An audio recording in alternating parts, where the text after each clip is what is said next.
संपूर्ण जगाचा विध्वंस होईल अशा प्रकारचं हे युद्ध सुरू होतं. हजारो लोक मारले गेले.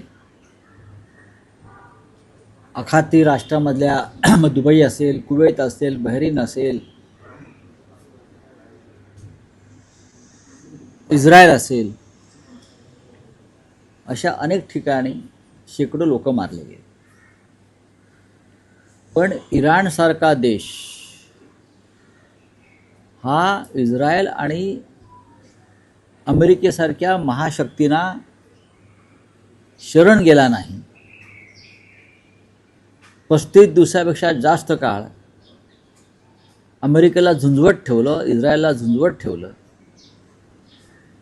आणि अमेरिका आणि इस्रायलविषयी जी काय फालतू भीती होती जगाच्या मनात, ती भीती इराणने मोडून काढली. देशासाठी कसं लढावं, राज्यकर्त्यांनी कसं बलिदान करावं, आपल्या देशासाठी जनतेने कसं बलिदान करावं, हे इराणनं जगाला दाखवून दिलं. तरीही इराणचं नुकसान झालं, इस्रायलचं त्याहून जास्त नुकसान झालं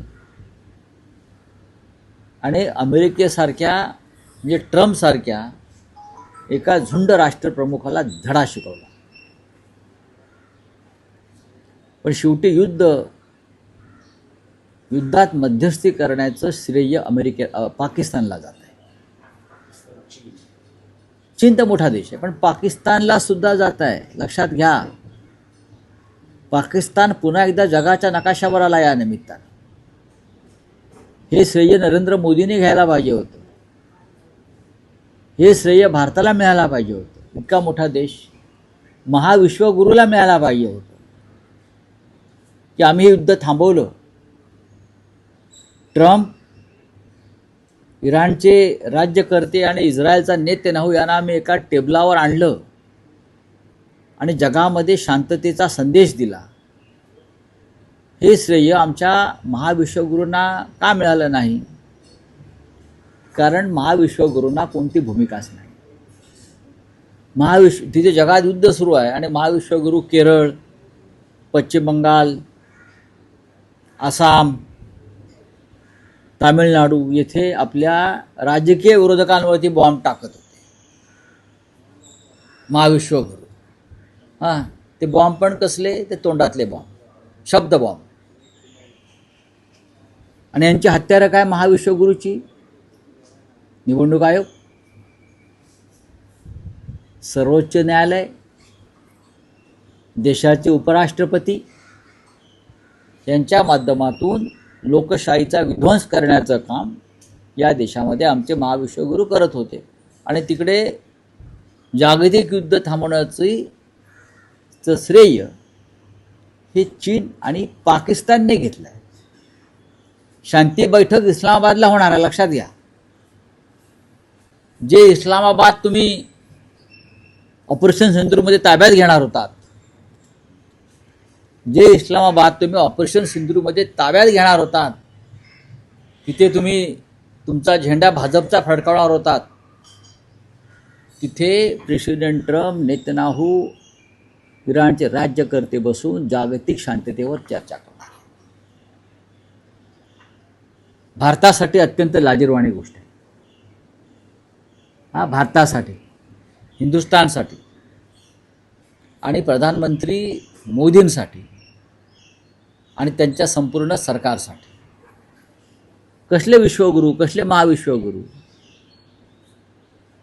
पाकिस्तानला जी प्रतिष्ठा यामुळे प्राप्त झाली त्याला जबाबदार नरेंद्र मोदी आहेत आणि त्यांचं सरकार आहे भंपक आणि डरपोक.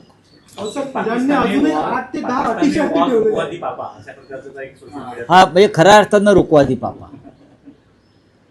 युक्रेन आणि रशियाचं युद्ध सुरूच आहे, वॉर रुकवादीवाले. आणि आत्ता या क्षणी प्रेसिडेंट ट्रम्प जर पाकिस्तानचे आभार मानत असेल तर ही भारताला मारलेली चपराक आहे, मोदींना मारलेली चपराक आहे. प्रेसिडेंट ट्रम्प हे जर पाकिस्तानला थँक्यू म्हणत असतील, चीनला थँक्यू म्हणत असतील, आणि हे दोन्ही आमचे शत्रू राष्ट्र आहेत, लक्षात घ्या. तर ही भारताला मारलेली सगळ्यात मोठी चपराक मोदी काळामध्ये आहे. खरं म्हणजे मोदीने आता सत्तेवर राहण्याचा अधिकारच नाही. बोला.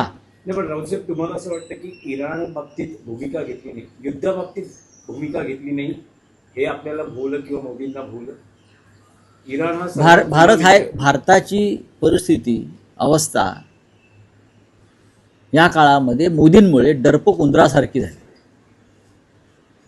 इतक्या मोठ्या घडामोडी आशिया खंडात घडत असताना हिंदुस्थानच्या पंतप्रधानांनी काय करावं?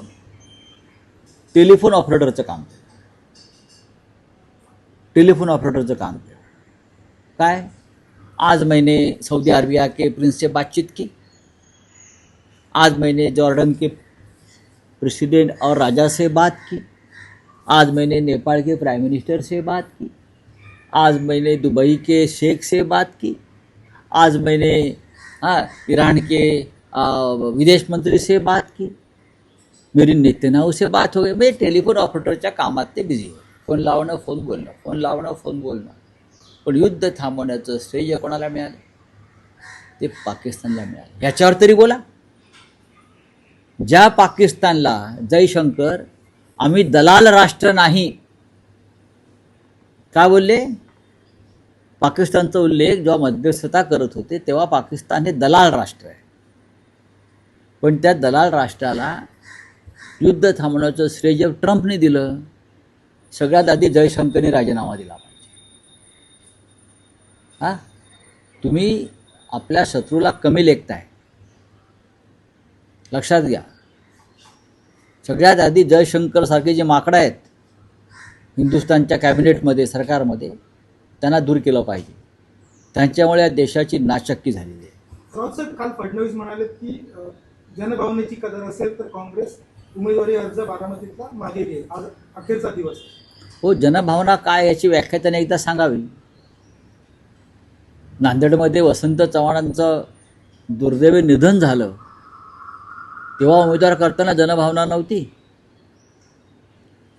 पंढरपूरला आमदार भालके नानाचं निधन झालं तेव्हा उमेदवार उभा करताना जनभावना नव्हती.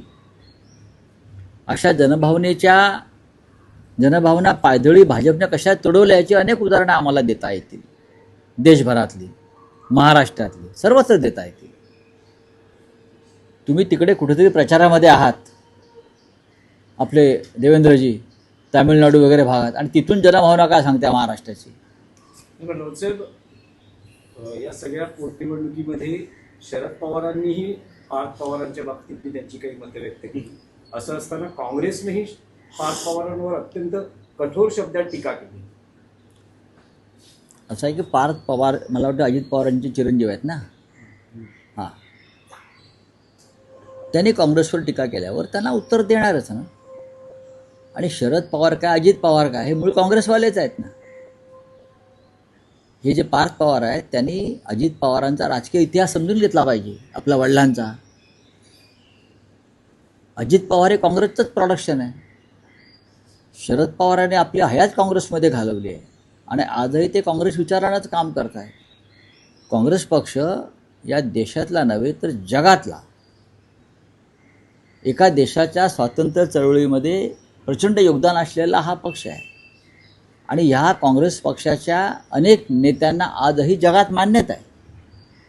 मग महात्मा गांधी असतील, इंदिरा गांधी असतील, हे सगळे जे प्रमुख नेते आहेत, लालबहादूर शास्त्री असतील, या सगळ्यांना आजही जगामध्ये प्रतिष्ठा आहे.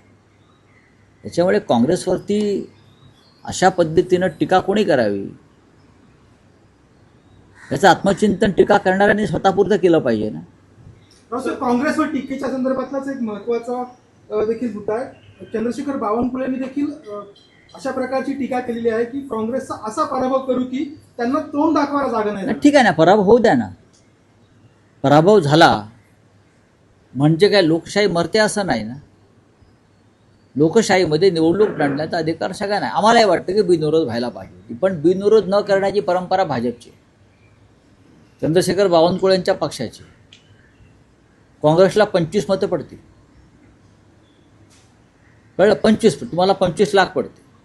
पण लोकशाहीमध्ये विरोध हा व्हायला पाहिजे, विरोध व्हायला पाहिजे. राहुरीमध्ये, अन्य ठिकाणी, सर्वत्र तुम्ही पण याच पद्धतीनं काम केलं ना आतापर्यंत. आताच तुम्हाला का वाटतंय की बिनविरोध व्हायला पाहिजे? लोक ठरवतील ना मत द्यायचं की नाही. काही निवडणुका रावसाहेब, आणखी एक विषय होता की पश्चिम बंगालमध्येही निवडणूक आहे आणि जवळपास 92 लाख मतदारांची एका विशिष्ट समाजातील मतदार मुसलमानांची मतं कापली आणि हे मुसलमान अधिकृत नागरिक आहेत. 92 लाख मतं मुस्लिमांची कापली आणि हे सर्व मतदार हे या देशाचे अधिकृत वर्षानुवर्ष पिढ्यानपिढ्या राहिलेले या देशाचे नागरिक आहेत. अशा पद्धतीनं तुम्ही ममता बॅनर्जीचा पराभव करणार आहे आणि अशा पद्धतीनं तुम्ही बिहारमध्ये तेजस्वी यादवचा पराभव घडवला आणि अशाच पद्धतीनं तुम्ही महाराष्ट्रामध्ये शिवसेना, काँग्रेस, राष्ट्रवादी काँग्रेस यांच्या महाआघाडीचा पराभव घडवून आणला अशाच पद्धतीनं. आणि याचे सूत्रधार आहेत निवडणूक आयुक्त, मुख्य निवडणूक आयुक्त ज्ञानेश कुमार. या ज्ञानेश कुमार विरुद्ध 192 खासदारांनी सह्या करून इम्पीचमेंट मोशन दिला महाअभियोग चालवण्यासाठी. नरेंद्र मोदीच्या दबावाखाली उपराष्ट्रपतींनी बेकायदेशीरपणे नियमबाह्य पद्धतीनं हा 192 खासदारांच्या सह्या असलेला ठराव फेटाळून लावला. बारामती पोटनिवडणुकीमध्ये आपल्या पक्षाची अडचण झाली आहे? अजिबात नाही. कारण काँग्रेस तुमचा मित्र पक्ष हो आहे. मग. सुनेत्रा पवारांनी विनंती केली आहे. काल भुजबळ असं म्हणाले की उद्धव ठाकरेंनी ओपन हार्टेडली पाठिंबा सुनेत्रा पवारांना दिला आहे. हो मग. तुम्ही अजूनही भूमिका जाहीर करत नाहीयेत. करू ना. काँग्रेसच्या भूमिकेवर तुमची भूमिका अवलंबून नाही, आज भुजबळ येणार होते पण उद्धव ठाकरेंनी म्हटलं की येण्याची गरज नाही, बरोबर जे बोलले काही ते. परिस्थिती आहे आम्ही समजतो. Open hearted Uddhav Thackeray open हार्टेडच आहेत नेहमी. पाठिंबा ओपन काय? हा नाही, तुमचा आग्रह काय की त्याने ही भूमिका घ्यावी म्हणून. कळेल ना आता, शेवटचा दिवस माघारीचा आहे. किती लोक राहतात, कोण राहत आहे. जर तुम्हाला खरोखरच अजितदादांविषयी इतका प्रेमाचा पाना फुटला असेल तर जी भूमिका काँग्रेसने घेतलेली आहे, आम्ही माघार घेतो, अजितदादांच्या मृत्यूसंदर्भातला गुन्हा महाराष्ट्रात दाखल करा. का करत नाहीत? तुम्ही काँग्रेसला धडा शिकवायला निघालात ना. काँग्रेस कुठे म्हणते की आम्हाला धडा शिकवा, की आम्ही तुम्हाला धडा शिकवू? आम्ही कुठे म्हणतोय? आमची भूमिका स्पष्ट आहे. ज्या अजितदादा पवारांविषयी आपण अत्यंत सहानुभूतीनं जे तुम्हाला उचकी लागलेली आहे, या उचक्या बंद करा. या उचक्यांची नाटकं बंद करा.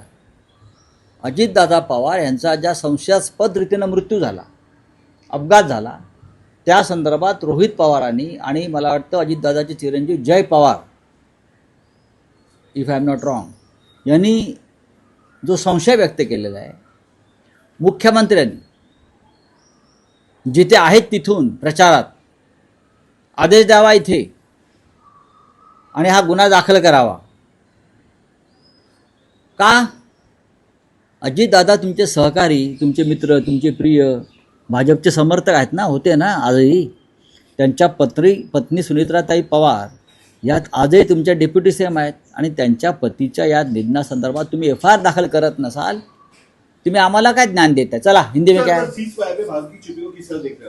देखिए, सीज फायर का श्रेय मिल रहा है पाकिस्तान को. ये भारत के लिए और प्रधानमंत्री मोदी के लिए बहुत ही एम्बारसिंग बात है. ये एक पाकिस्तान जिसे हम कंगाल देश कहते हैं, हमेशा मोदी जी, वो कौन, वो विदेश मंत्री जयशंकर जी, जब पाकिस्तान की मध्यस्थता की बात आ गई तो यही हमारे विदेश मंत्री जयशंकर कहा था, ये दलाल राष्ट्र है, हम दलाली नहीं करते. अच्छी बात है, आप दलाली नहीं करते, लेकिन इतना बड़ा देश है, आप अपनी भूमिका स्पष्ट नहीं कर पाए इस युद्ध में. लेकिन वही दलाल राष्ट्र को प्रेसिडेंट ट्रम्प बोलता है थैंक यू पाकिस्तान. क्यों? पाकिस्तान की मध्यस्थता हो रही है इस युद्ध में. इस युद्ध से पूरा विश्व सदमे में आया. तो आप इस्लामाबाद में शांति वार्ता चलेगी और जागतिक वर्ल्ड मैप पर पाकिस्तान को महत्व मिलेगा, इस्लामाबाद को महत्व मिलेगा। जिस इस्लामाबाद पर आप ऑपरेशन सिंदूर में अपना झंडा फहराने वाले थे ना, क्या हो गया मिस्टर जयशंकर, बताइए। मोदी जी आप कहाँ हैं? ये मोदी जी केरल, असम, तमिलनाडु, पश्चिम बंगाल में प्रचार में घूम रहे। उनको ये उसका महत्व है कि प्रचार करना है हमारे पार्टी के लिए और अपने राजनीतिक विरोधियों के ऊपर क्रिटिसाइज करना है। लेकिन महाविश्वगुरु को ये पता नहीं कि पर्दे के पीछे क्या हो रहा है। प्रेसिडेंट ट्रंप ने पाकिस्तान के लिए आभार और थैंक्स कहा है, इजराइल ने थैंक्स कहा है और ईरान ने भी थैंक्स कहा है। और तीनों देश के प्रमुख अब बैठेंगे इस्लामाबाद में और इस्लामाबाद की प्रतिष्ठा बढ़ेगी। इसके लिए नरेंद्र मोदी और उनकी नीति जिम्मेदार है। चलिए, ट्रम्प की शांति कोशिश की पॉलिटिकल स्टंट है, जो होगा वो होगा, लेकिन इस्लामाबाद को महत्व मिला है ना। शांति की कोशिश जरूर है, ट्रम्प भी थक चुका है इस युद्ध से। ईरान जैसे एक राष्ट्र ने ट्रम्प को थकाया है बहुत। ट्रम्प, आप देखो ना, ट्रम्प की बॉडी लैंग्वेज देखो, नेतन्याहू भी थक चुका है, प्रेसिडेंट ट्रम्प भी थक चुका है, मिडल ईस्ट के सभी गल्फ के राष्ट्र भी थक चुके हैं, लेकिन ईरान नहीं थका है। चलिए, वेस्ट बंगाल में 91 ड्रग्स वो तो काटे गए हैं, इस बात का क्या कहना है? ज्ञानेश कुमार चुनाव आयुक्त है और ये जीत या जो भी निर्णय होगा वो ज्ञानेश कुमार का होगा। ज्ञानेश कुमार ने सुपारी ली है बीजेपी को जिताने की और लगभग 1 करोड़ वोट, जिसमें 99% मुस्लिम वोटर्स है और वो अधिकृत वोटर है, इस देश के नागरिक है, पश्चिम बंगाल के नागरिक है।